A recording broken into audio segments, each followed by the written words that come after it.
लड़की के पिता से बहुत बड़ी गलती हो गई।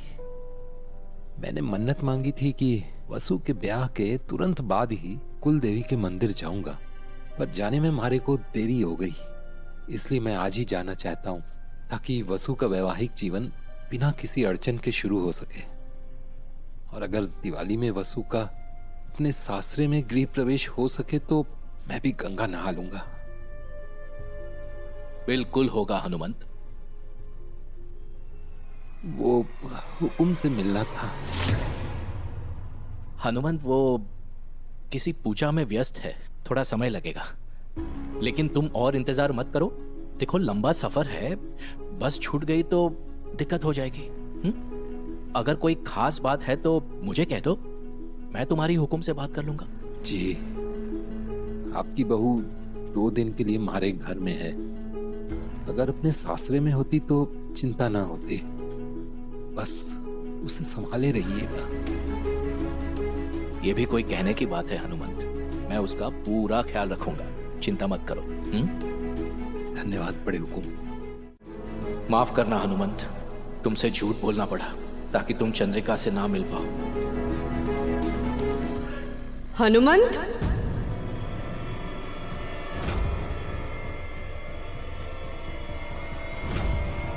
हे माता रानी, हनुमंत ने चंदा से देव और वसु के रिश्ते के बारे में कुछ भी कह दिया तो अनर्थ हो जाएगा।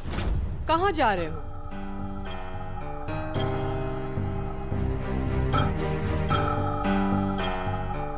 हुकुम।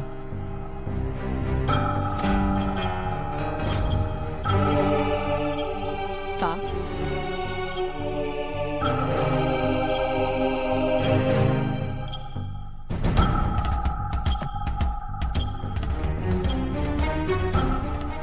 खुश रहो।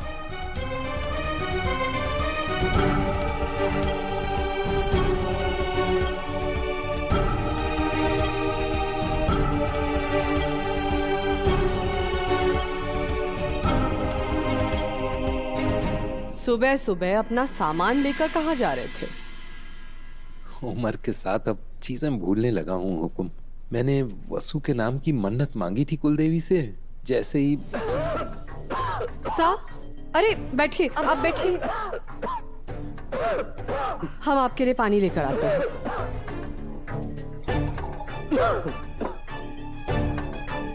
ये लीजिए।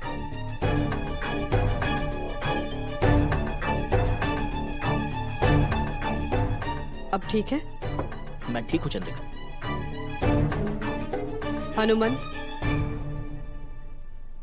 अपने कुलदेवी के सामने हमारे सा के लिए भी सर झुकाना। हनुमंत, उनसे प्रार्थना करना कि हमारे सा पहले जैसे स्वस्थ हो जाए। बिल्कुल, आप तो परिवार ही हैं। बस मैं यूँ कह रहा था कि हमारे लौटने तक हमारी वसु, मतलब आपकी वसु हमारे घर में अकेली रहेगी, तो उसका बस। बिल्कुल सही कहा तुमने हनुमंत। जब तक वसु गांव में थी तब तक वो तुम्हारी थी, लेकिन अब वो हमारी जिम्मेदारी भी है, इसलिए उसका ध्यान रखना हमारी भी तो जिम्मेदारी हुई ना। चंद्रिका, मैंने हनुमंत के लिए गाड़ी का इंतजाम कर लिया है। अगर अभी वो नहीं निकला तो रात तक पहुंच नहीं पाएगा। साहब बिल्कुल सही कह रहे हैं, तुम्हें निकलना चाहिए।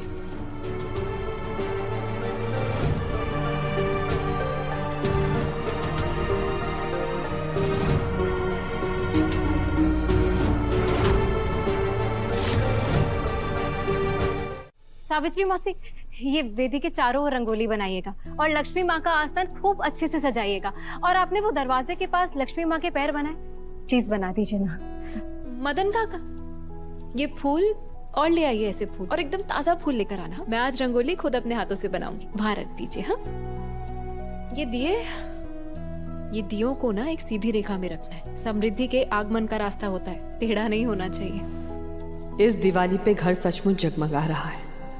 हम देव के लिए जैसी बहू चाहते थे बिल्कुल वैसी ही है नंदिनी। सावित्री मौसी, आपने वो बेसन तैयार किया क्या? आज के बेसन के लड्डू मैं अपने हाथों से बनाऊंगी, तो प्लीज कर दीजिएगा। मैं अभी करती हूँ। तुम्हारे हर काम में कितना प्यार है नंदिनी। ऐसा लग रहा है जैसे ये घर हमेशा से तुम्हारा था। सच में आंटी, मुझे भी ऐसा ही लग रहा है। ऐसा लग रहा है जैसे जन्मों से ये घर मेरा था और आगे के 7 जन्म भी ये घर मेरा ही रहेगा। देखिए ना, कितना कम टाइम हुआ है, लेकिन ऐसा लग रहा है जैसे मैं आप सबका एक हिस्सा बन गई हूँ। बस हमेशा ऐसे ही खुश रहना और थोड़ा सा आराम कर लो, वरना थक जाओगी। आंटी, अपने घर के त्योहारों में कोई थकता है क्या? ये तो मेरे लिए सौभाग्य की बात है। आप प्लीज मुझे करने दीजिए। ठीक। 3 ही तो है। वैसे भी तू इस घर की बहुरानी अभी तक बनी कहाँ है? और पता ना बहू बन पाएगी भी या फिर ना। देव ने अभी तक कहा हाँ करी है थारे को? सारिका, देव और नंदिनी के बारे में तुम्हें सोचने की जरूरत नहीं है। जोक भाभी साहब, जोक मार रही थी मैं। हाँ, वो यहाँ के सारे लोग बोर हो रहे थे ना, इसलिए। अगर किसी को ना सुनना है तो फिर मारे को के। मैं तो बस सेल्फी निकाल रही थी, अपनी सेल्फी। इस घर की लक्ष्मी वसु है मासा। आपके इस प्यार पे, इस लाड पे वसु का हक है। बस जल्दी से वो दिन आए जब वसु को उसका हक मिले। नंदिनी, तुम सारिका काकी की बातों का बुरा मत मानना। क्या है ना कि इन्हें बोरियत हो रही थी, तो ऐसा करो कि इस हॉल की सारी साफ सफाई और सजावट की जिम्मेदारी इन्हें दे दो। बोरियत का तो एक ही इलाज है ना, व्यस्त रहना, है ना सारिका?